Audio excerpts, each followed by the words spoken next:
The following program is a PBS Wisconsin original production.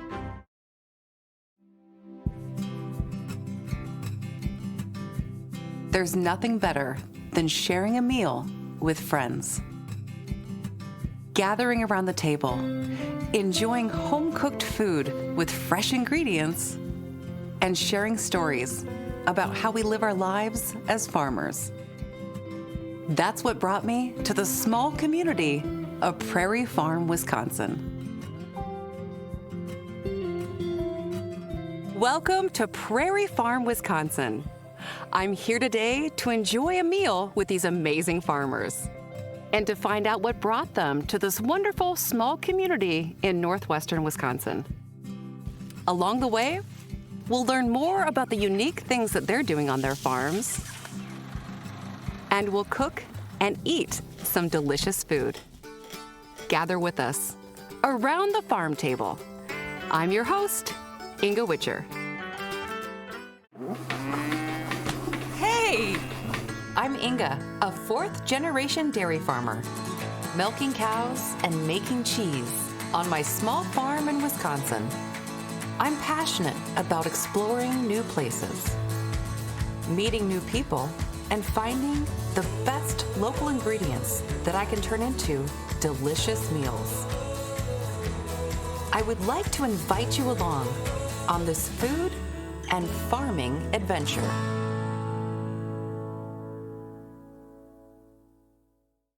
Sometimes you find the most interesting people in the most unexpected places.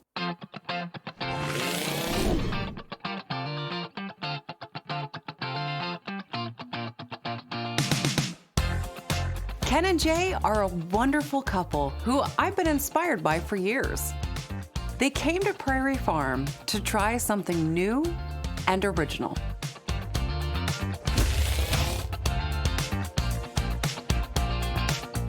My name is Ken Seguin. I'm Jay Gilbertson. And we are the proud owners and founders of Hay River Pumpkin Seed Oil.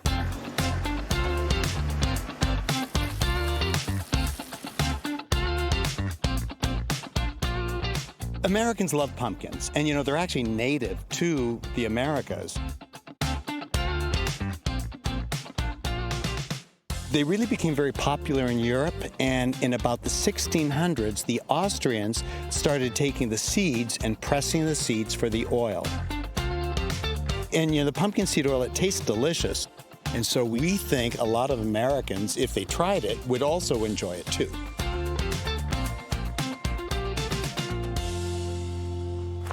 Thank you so much for having me out to the farm. Everything looks absolutely gorgeous. So tell me, what is happening here on the farm? Well, we are the proud producers of America's first pumpkin seed oil, so we're growing pumpkins. Nice. Quite a few of them. We've got 80 acres, but we're only farming on 2 this year because we really want to focus on pumpkins. Right, and that's still quite a few acres for this kind of an operation. Our whole thing this year, even though we've been doing it for a while, we really want to perfect the technique. It's not just a cookie cutter recipe of how you do it. So we're really still learning how to do this well, and that's our real goal. We're looking really close. Yeah. Part of learning how to do it well is finding creative solutions to the challenges that come with being organic farmers. How are you growing these pumpkins here in Wisconsin with the climate we have? Well, as you know, we have a relatively short growing season, and pumpkins are very tender, they're very delicate for frost and cold, so we greenhouse start them. And then we take those transplants from the greenhouse and we transplant them in the field. I imagine that there can be some weed issues, as there is with all organic agriculture. What have you been finding that's been working for weeds? Oh, we don't have weeds on our farm. This is Maybe you on your farm. Our farm, it's good. We're good. Paper mulch. We're trying paper mulch this year, and so far it's been great. Like a lot of us, Ken and Jay are always looking for effective ways to deal with weeds. And from what I've seen, they found a solution using paper mulch.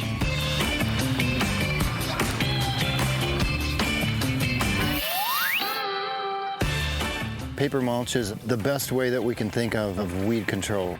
It completely suppresses the growth of anything underneath it. So at least in the strip where this mulch is, where the pumpkins are being planted, there's going to be no weed competition. The plants are going to be able to have the sun, the light, and everything to really grow at their very best.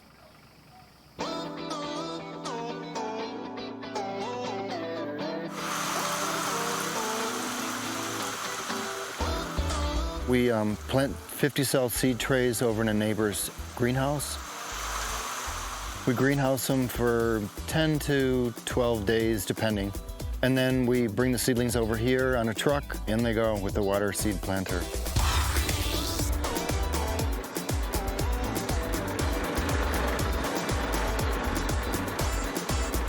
We use a water wheel transplanter today, and it's new for us. It's pretty cool. You roll along, and it has a wheel that has 3 spikes in it.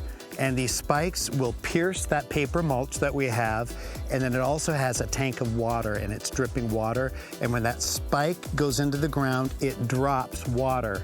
So you're just sitting on the transplanter, and you're reaching over and dropping a seedling into basically the mud that's in that little hole in the paper.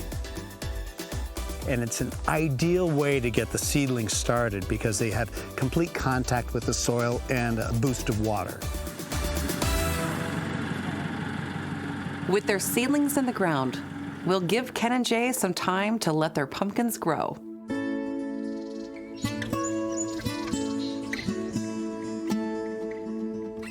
And I'll travel a couple miles down the road to visit Maggie. Maggie is a one-woman flower farming force of nature. My name is Maggie, and I am the owner-operator of Greenlight Farm in Prairie Farm, Wisconsin. She came to Prairie Farm to realize her vision of growing locally produced, sustainable cut flowers. So a lot of people think more and more about where their food's coming from, but people don't necessarily always think about where their flowers are coming from or how they're grown. So when you seek out local flowers, that supply chain is so much shorter, so much simpler. You're getting a product that is fresh. Every flower that I sell was sold within days of being harvested here on the farm. One of the things I really enjoy about Maggie and her farm is following her social media.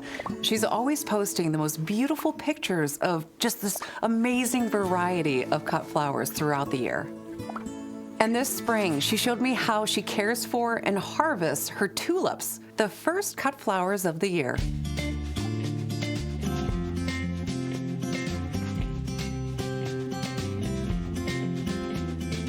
So this year, in the past couple of years, I've grown about 20,000 tulips.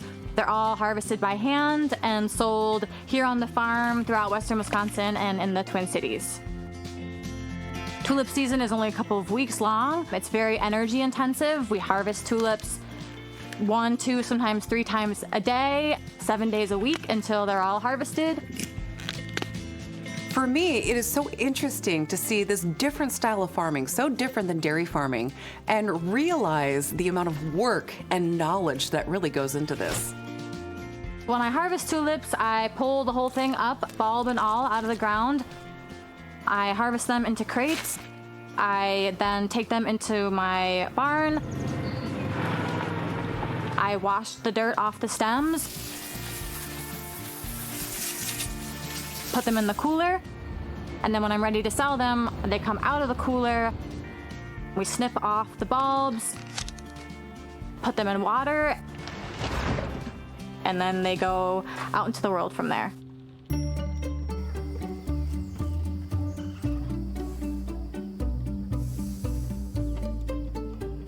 Is a hoop house something that you definitely need to have to be growing your production flowers in Wisconsin?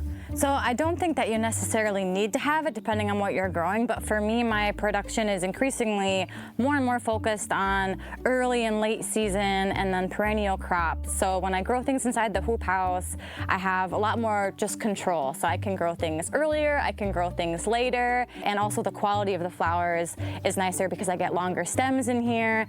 I also have control over water and things like that. So it just gives me higher quality flowers earlier and later than I could otherwise have. How do you choose which flowers to plant? Some of it's trial and error, some of it is guessing on what I think demand will be. Some of it is just colors that I'm drawn to that I just really want to grow. So it's a little bit of a lot of things. That's the way it should be. It should be what you want to grow, right? Tell me about those early seasons. I noticed on your Instagram, it's like my favorite thing about spring is when you're posting these beautiful pictures of these tulips, and the colors of the tulips are just, I've never seen anything like it before. It's just the most beautiful tulips ever. Is that how you start your season? It is. So every season ends with planting tulips and then begins with harvesting tulips. So it's very labor intensive, but it's also it's one of the more important crops in terms of the business, but also I think it's the crop that really connects with people most coming out of the winter time and one of my favorites to grow.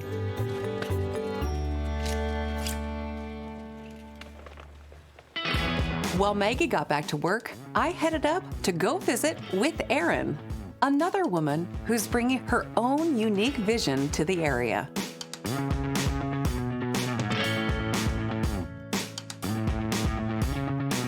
My name is Erin Link. I am the owner of EB Ranch, located in Dunn County, Wisconsin, and I am a goat farmer and poultry farmer, among other things.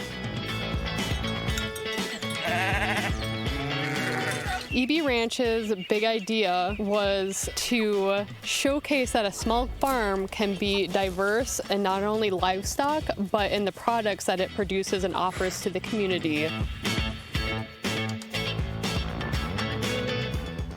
And show off that these animals, that these different livestock and poultry can work together in tandem in a rotational grazing situation. She decided to focus on raising and preserving a rare breed of goat called the San Clemente.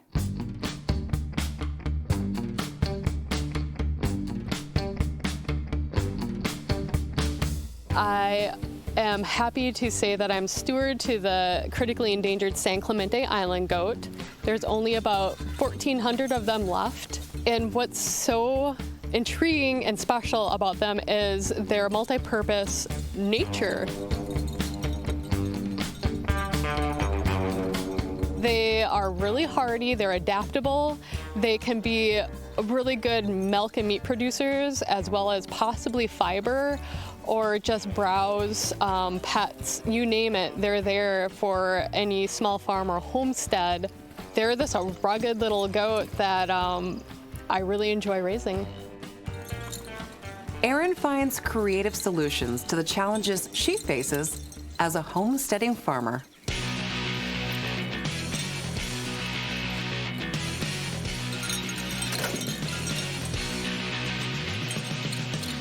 My milking situation is fun.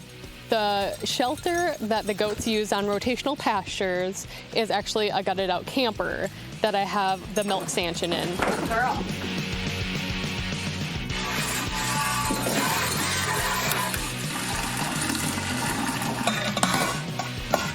I enjoy farming because of the variety and the challenges that it offers me. I love problem solving. Look out, you guys, we're moving. It's a mix of routine and surprises. Erin, tell me what you're envisioning for your farm. I am a person that likes to do many things. And so having multiple species on my farm is really important to me, to see how everybody works together for livestock. And so my big dream is to have ducks and goats and chickens and other poultry following each other up in this rotation system that has been recommended by a lot of different places and people. I'm always fascinated with how people decide on either dairy cows or beef cows or goats. How did you come to the decision of the goats and the ducks and the chickens? I moved back up here in western Wisconsin, and I always wanted to have goats since I was a little girl, and I couldn't have goats because everybody had dairy cows. Yeah, I'm same here.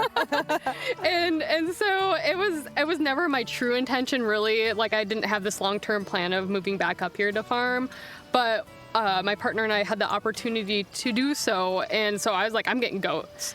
And I wanted to see if there were any heritage breed goats around, and that's where I came across the San Clemente Island goat. These goats have a very unique DNA, and that's part of this heritage breeds, is that they offer diversity and uniqueness in our food system that is really important for our food safety. We need people to be more aware of like their actual meat sources or their product sources. And if we don't find those purposes for those animals are going to be gone. So we need to support farms that are raising heritage breeds. I love it because a lot of people who are not from Wisconsin really think that Wisconsin is just dairy cows, right? Yeah. It's so fun to be in these communities like Prairie Farm and see how diverse it is just in this community with what you're doing here with these amazing goats and the ducks and the chickens, what Maggie's doing growing these beautiful flowers, and then you have Ken and Jay with America's first pumpkin seed oil production, all in this area. This is the great thing about Wisconsin, is just all these communities that are being built through agriculture and just through sharing of knowledge too. And this being supportive of each other. The overwhelming support and this encouragement, this is a really open and giving and helpful community to be part of. Yeah.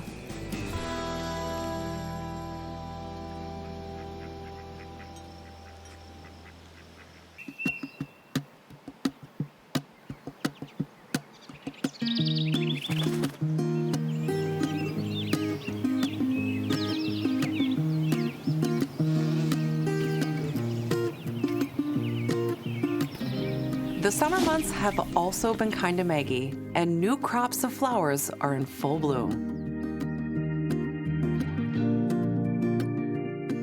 So what are some of those differences between buying those store-bought flowers at the grocery store where they're coming from so far away and then buying from a local grower?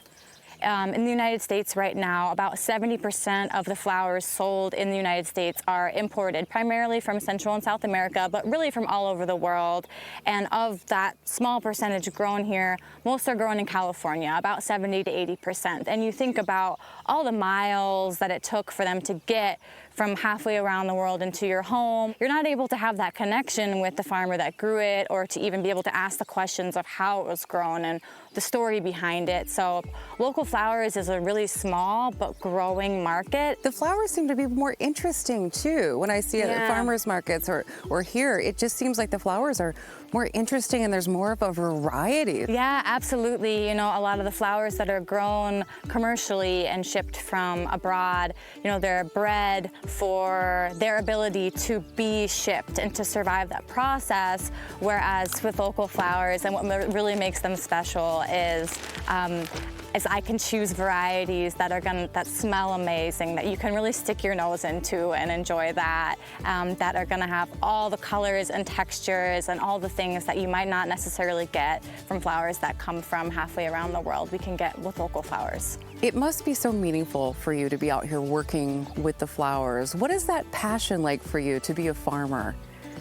It's interesting, especially, you know, here we're talking, it's the beginning of July. It's a time when you're a farmer, life moves very, very fast.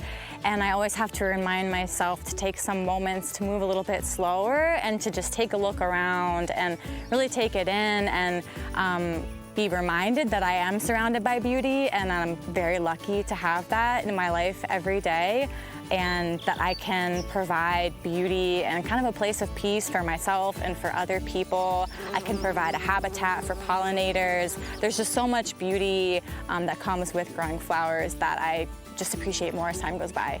This has been amazing getting to be here and getting to hang out with you. Prairie Farm seems to be just a wonderful place to visit, and I'm so happy that I've had the chance to visit. Yeah, I'm so glad that you came out. Once the work of summer is finished, we're gonna see how Ken and Jay call on their farmer friends and an amazing machine.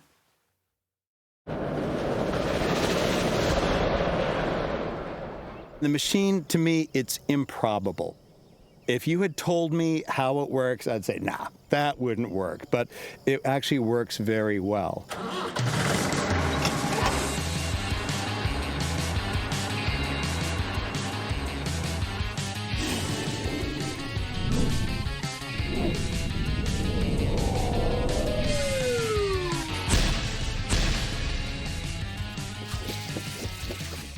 All the work, all the planning that you've done, everything is all geared to today. Today is a huge relief. It's very exciting. It's harvest.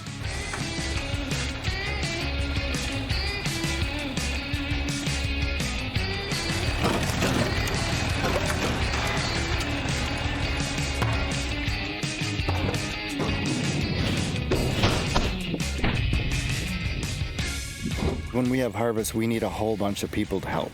And I think what's really interesting is we never know what kind of crew we're going to end up with. So we're always meeting people, and that is really wonderful. Today we harvested pumpkins with Ken and Jay. It's very physical, but I really enjoy helping out friends.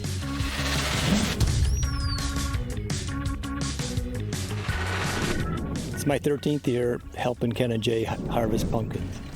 My role now kind of is just like kicking their butts and like, let's get going here and get this done. Harvesting pumpkins is actually a lot of fun. We take turns grabbing the pumpkins off the ground, we break them off the vine, and then we just toss them into the chopper box, basically.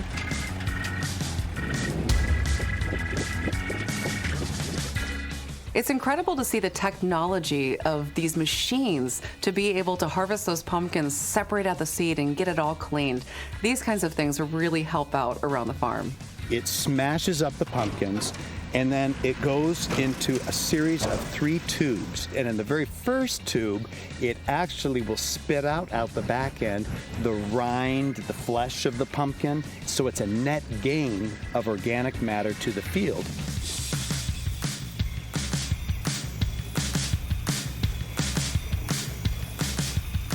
And the seeds move on into the other tubes where they're cleaned.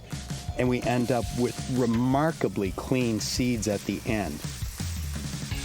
Helping out other farmers like this it means a lot to me. It's nice to feel like I've helped a local farmer create a product. It's very nice to be with community in doing this. The harvest is a delight. It's just a delight.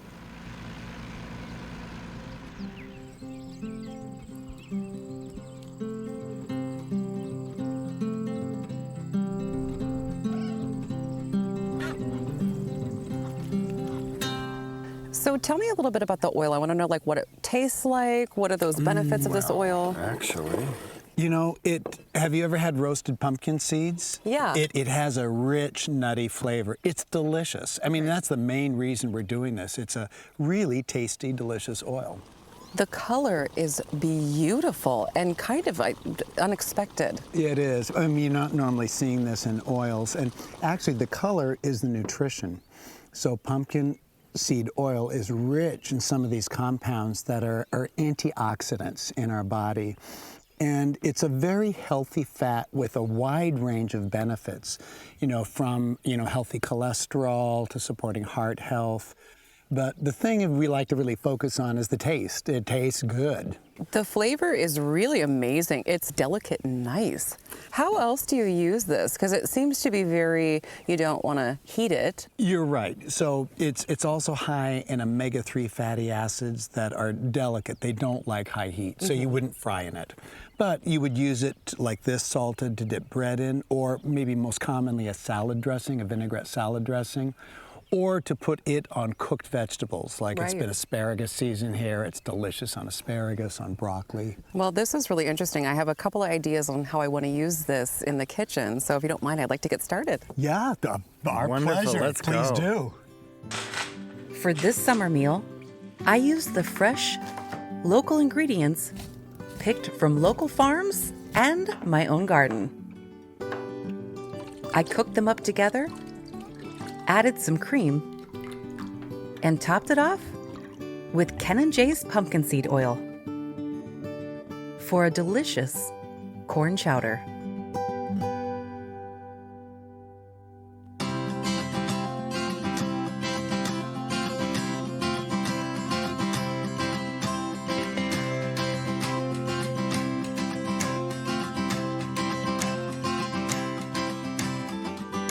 This is what I love about Wisconsin. People from all walks of life coming together to expand on our farming traditions and build community.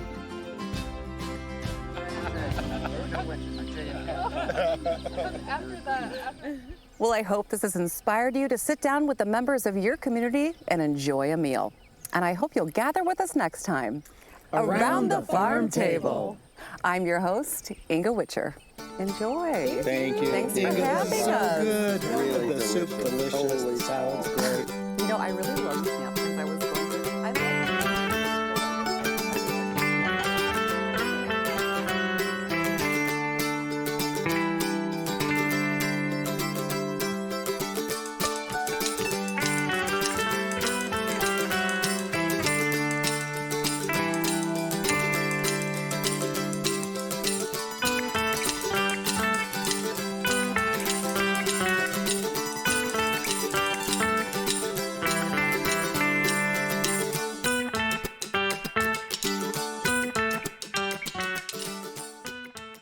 Support for Around the Farm Table is provided by Wisconsin Farmers Union, a gift in memory of Wendy Bladorn, Marge Engelman, Focus Fund for Wisconsin Programs, and Friends of PBS Wisconsin.